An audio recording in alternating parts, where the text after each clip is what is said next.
Bismillahirrahmanirrahim. Assalamualaikum warahmatullahi wabarakatuh. Salam sehat untuk semua para peserta kelas koreksi berat badan di hari ketiga.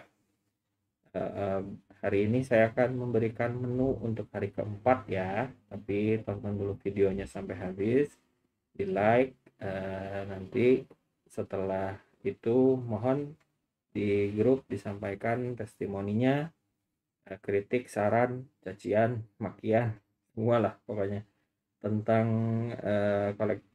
kelas koreksi berat badan ini selama 3 hari.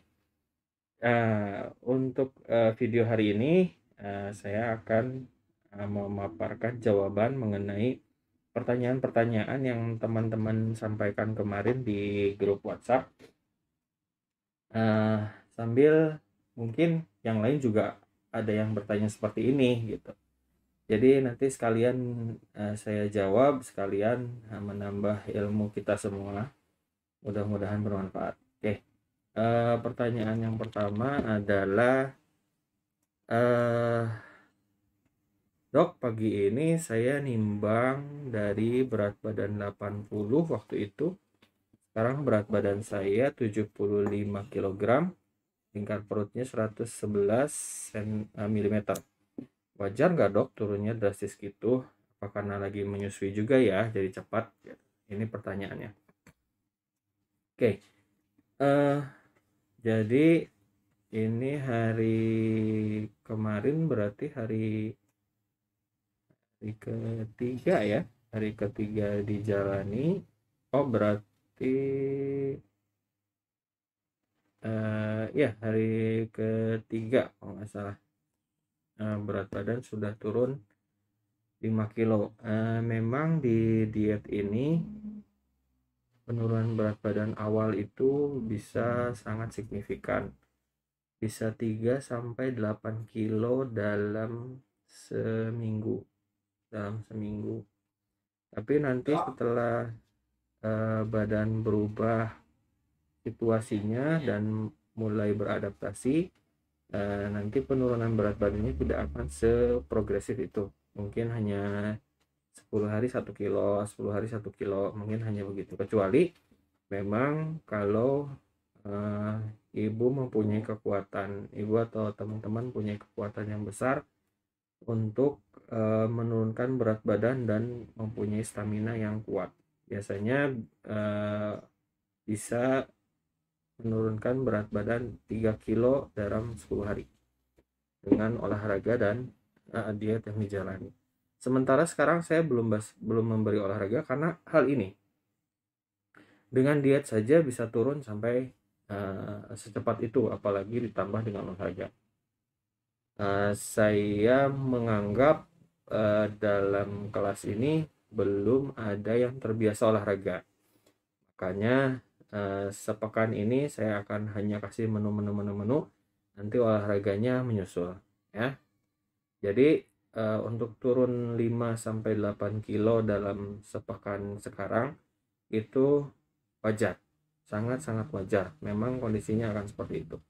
Dan kalau terasa lemes itu juga sama kemarin seperti yang saya ceritakan, 3-5 hari ya akan ada rasa lemes. Ini sedang merubah proses dari badan kita yang terbiasa dengan bensin dari karbohidrat atau glukosa dirubah menjadi dalam bentuk lemak gitu. Nah, kemudian ada pertanyaan masalah menu ya. Pertanyaan masalah menu.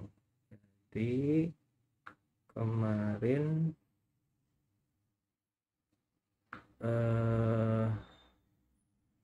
menunya pengen dirubah katanya. Jadi bikin sayuran karena udah lapar, bikin sawi putih kuah untuk camilan sayuran yang 11, tapi di luar jadwal karena sudah lapar. Boleh ditambahkan telur 1, boleh tidak resep ini? Tumis bawang merah, bawang putih di pan anti lengket tanpa minyak, nambahin apa ini? Bentar, saya lihat dulu. Ini kepotong pertanyaannya. Ini. Tumis bawang merah, bawang putih di pan anti lengket tanpa minyak. Nambahin tomat pakai air untuk kuah, terus garam tanpa gula. Nah, boleh gak nambahin telur? Artinya gini ya ibu-ibu. Memang di diet ini adalah perhitungannya adalah perhitungan kalori gitu. Jadi dan perhitungan kalori dari karbohidrat. Makanya saya selalu wanti-wanti menu jangan dirubah gitu. Takutnya kebablasan. Jadi sebenarnya kalau ibu sudah lapar, lebih baik tetap pada menu yang sudah ada, misalkan dan sesuai jadwal, tetap pada menu yang sudah ada dan sesuai jadwal. Nah, di situ ibu makannya lebih dikenyangkan lagi gitu. Jangan sampai sebelum kenyang sudah berhenti. Tapi mungkin ya kalau dengan olahraga atau ada kerjaan tambahan terus lapar lagi, ya boleh-boleh saja tapi sesuai menu yang sebelumnya gitu. Misalkan harus sayuran ya sayuran. Sayuran dengan apa ya sayuran dengan apa, misalkan sayuran dengan telur, sayuran dengan apa boleh. Kalau misalkan sebelumnya hanya jamnya jam sayuran kukus ya sayuran kukus aja terus sampai masuk ke waktu makan berikutnya, jadwal menu berikutnya. Sebelum jadwal menu berikutnya, menu yang tadi dibuat ulang boleh gitu. Jadi kalau ada jangka waktu dari jam 1 misalkan sampai jam 3. Jam 1 menunya adalah sayuran tahu dengan telur misalkan. Ya itu dibuat ulang dimakan sampai masuk ke menu berikutnya gitu. Jadi dalam rentang waktu antara jam 1 ke jam 3 ya ibu mau makan itu lagi ya silahkan, itu nggak ada masalah ya. Makanya saya selalu menambahkan kata-kata silahkan makan sekenyangnya. Oke. Pertanyaan yang lain.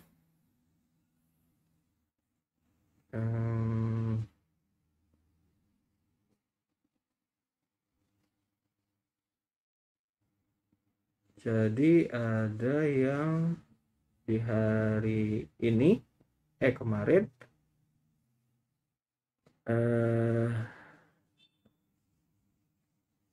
katanya agak terasa kelayangan pada saat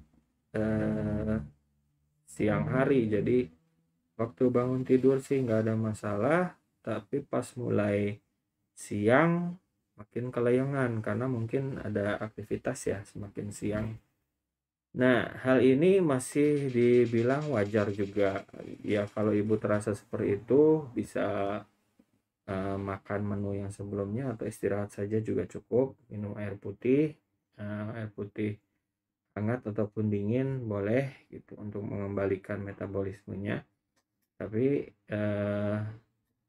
lebih baik sih istirahat saja dulu, jangan terlalu banyak aktivitas. Takutnya memang proses perubahan ini membutuhkan proses anaerob. Anaerob itu biasanya bikin lemes ke badan. Jadi ada yang cepat 3 hari sudah langsung bisa beradaptasi, ada juga yang lambat bisa 4, 5, 6 hari bahkan sampai seminggu baru beradaptasi gitu. Jadi tidak perlu takut, tidak perlu bimbang, dijalankan terus dietnya. Tinggal ibu ya jangan terlampau dipaksakan aktivitasnya kalau pada saat sedang proses adaptasi ini. Dari awal video sudah saya sebutkan bahwa akan terjadi seperti ini ya, gitu, lemes gitu. Oke, ada lagi pertanyaan yaitu masalah menu lagi. Dok, daging sapinya di grill pakai butter boleh? Nah, jadi gini, butter itu adalah termasuk mentega juga termasuk dairy products ya.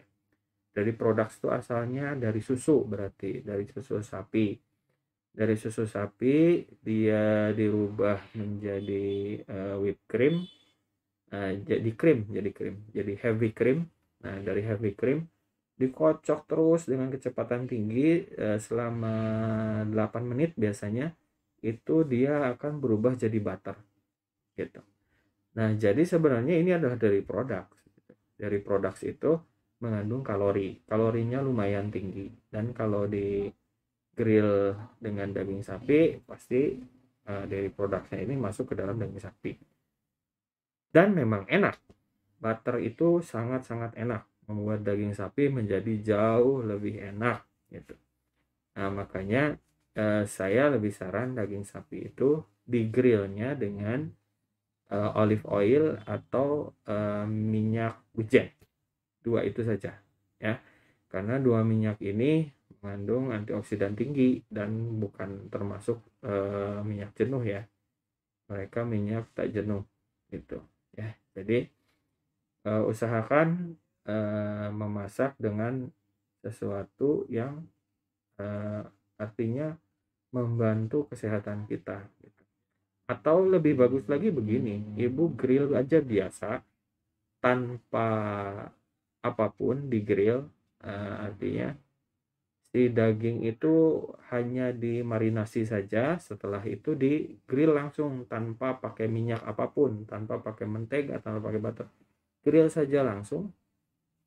Karena dengan begitu rasanya lebih asli, rasa dagingnya gitu. Marinasi pun pada saat mau di grill jangan dimarinasi terlalu lama. Kalau dimarinasi terlalu lama nanti si jus dari daging itu akan keluar, bikin dagingnya kering gitu. Jadi grill aja langsung. Nah, si minyak zaitun dan minyak wijen tadi itu sebagai dressing aja. Boleh. Dressingnya minyak zaitun atau minyak wijen boleh. Apa-apa. Oke, pertanyaan selanjutnya lagi. Dok, misal bangun malam jam 2-an terus terasa lapar, apa yang boleh dimakan? Nah, tadi seperti tadi saya bilang, kan sebelum tidur saya selalu memberi menu sayur kukus plus apa atau buah atau apa gitu. Nah, dari mulai menu terakhir sampai ke menu baru lagi itu berarti hanya itu yang boleh ibu makan kalau ibu lapar. Di mau tengah malam menjelang subuh atau segala macam ya, sayur kukus itu ibu buat lagi, tengah malam makan ya malam makan sayur kukus lagi, nanti pagi baru menu yang baru gitu. Jadi dari jam menu jam jam 9 malam ke menu jam bangun pagi yang air putih itu, nah itu ibu boleh makan sayur kukus itu kapan saja di jam-jam itu, terserah sekenyangnya. Makanya saya bilang selalu sekenyangnya. Dan sayuran-sayuran dan makanan apapun yang masuk lewat mulut, masuk ke perut, itu bisa mengenyangkan apapun ya, apapun. Makanya anak-anak kecil itu kalau makan snack itu bisa kenyang ya, karena masuk lewat mulut, masuk ke lambung gitu, pasti ada bisa mempunyai rasa yang kenyang. Oke. Selanjutnya ini ada pengalaman, katanya dia pengalaman ibu Reni, pengalaman waktu diet itu nggak makan sedikit pun nasi, kue dan lain-lain itu 2 minggu ke belakang. Iseng-iseng jajanan anak dicicipin, padahal satu keping aja, sesekali makan bakso. Jadi mulai melanggar diet lah istilahnya ya, mulai melanggar diet, sehingga lingkar perutnya langsung membesar. Padahal sudah 2 bulan udah rata katanya, gara-gara icip-icip aja dalam 2 minggu besar lagi si lingkar perutnya kayak orang hamil. Ya, jadi tubuh kita seperti yang kemarin saya bilang di video yang sebelumnya, itu untuk mencapai ke smart body itu harus dengan latihan. Ya sama, atlet juga kalau tidak latihan nggak ujuk-ujuk jadi jago badminton. Latihan udah atlet badminton, latihan baru sebulan terus jadi jago badminton ya nggak bisa gitu. Apalagi sudah mulai ada usia ya, udah usia 40 ke atas itu, pelatihan badan menuju smart body itu ya lumayan agak panjang gitu. Makanya dibiasakan dengan menu seperti ini, terus dilakukan sampai badan itu bisa ya ini nyicipin makan bakso sekali-sekali, itu sudah tidak lagi menjadi masalah.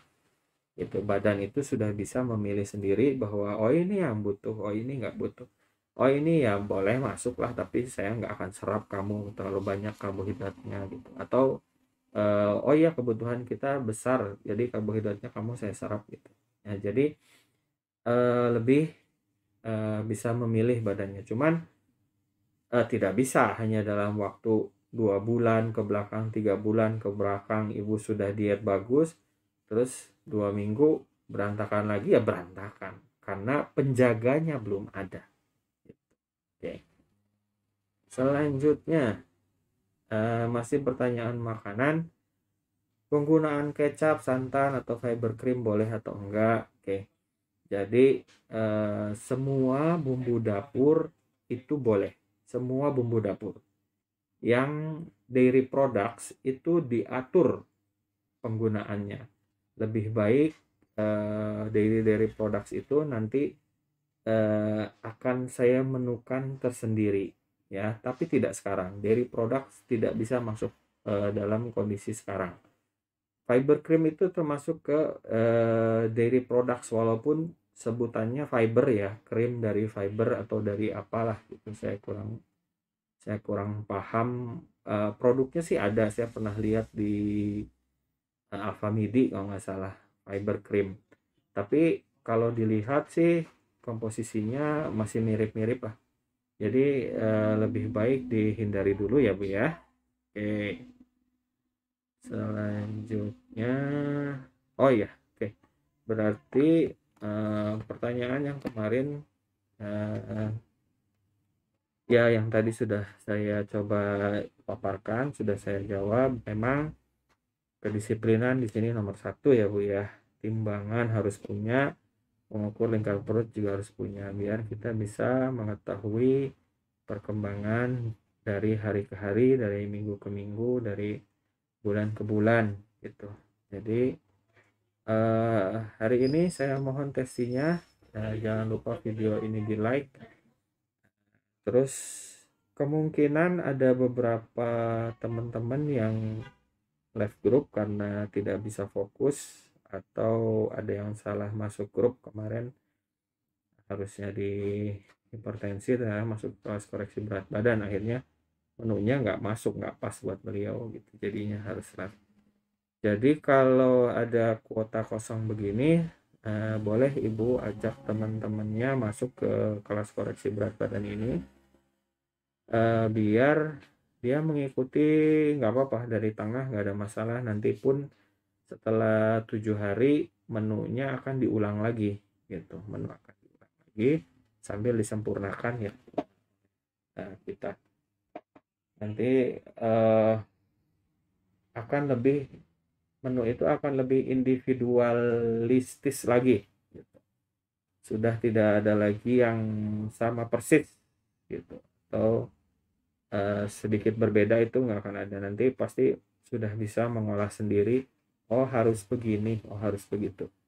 Ini sepekan saya hanya memberi contohnya, nanti pekan depan saya hanya akan mengatakan protein, serat, karbohidrat, vitamin, mineral. Nah itu nanti ibu tinggal olah saja sendiri. Nah paling gram-gramannya juga nanti kita atur lagi bagaimana supaya lebih cocok dengan dietnya. Oke. Sekian video ini, mangga ditonton sampai habis, di like, terus nanti setelah nonton lapor biar saya bisa kasih menu yang untuk hari keempat. Terima kasih. Assalamualaikum warahmatullahi wabarakatuh.